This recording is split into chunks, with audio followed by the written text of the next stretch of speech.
میگم خانوم کجا، ای خانوم کجا کجا، دوست دارم به خدا.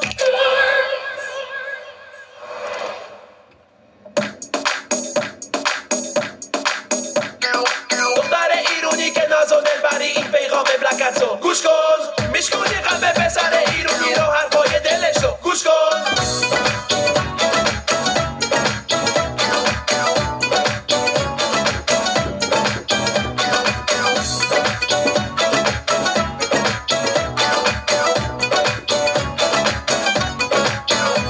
میای از این ورا گذری، دلو هر جا بخوای میبری. یه روی خوش نشون نمیدی، منو میکشی با این دلبری. میای از این ورا گذری، دلو هر جا بخوای میبری. یه روی خوش نشون نمیدی، منو میکشی با این دلبری. اما از اون چشا، از اون قد و بالا، ببین چطور دلم افتاده به پا.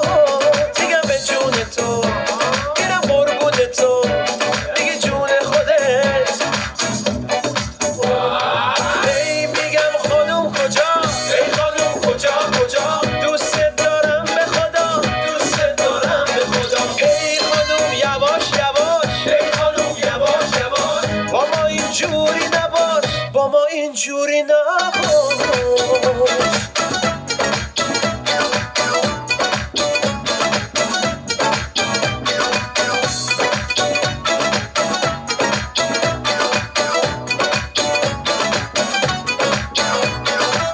با کسی جز تو را نمیام، با کسی جز تو را نمیام. تو رو میخوام و کوتاه نمیام، تو رو میخوام و کوتاه نمیام. اونی که من میخوام همونی، خودتم اینو خوب میدونی. کسی رو جز تو دوست ندارم، اینو میتونی تو نگاه بخونی.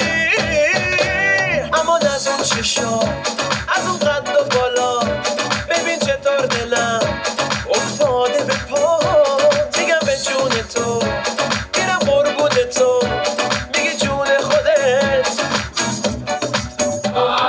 ای میگم خانوم کجا، ای خانوم کجا کجا، دوست دارم به خدا، دوست دارم به خدا. ای خانوم یواش یواش، ای خانوم یواش یواش، با ما اینجوری نباش، با ما اینجوری نباش.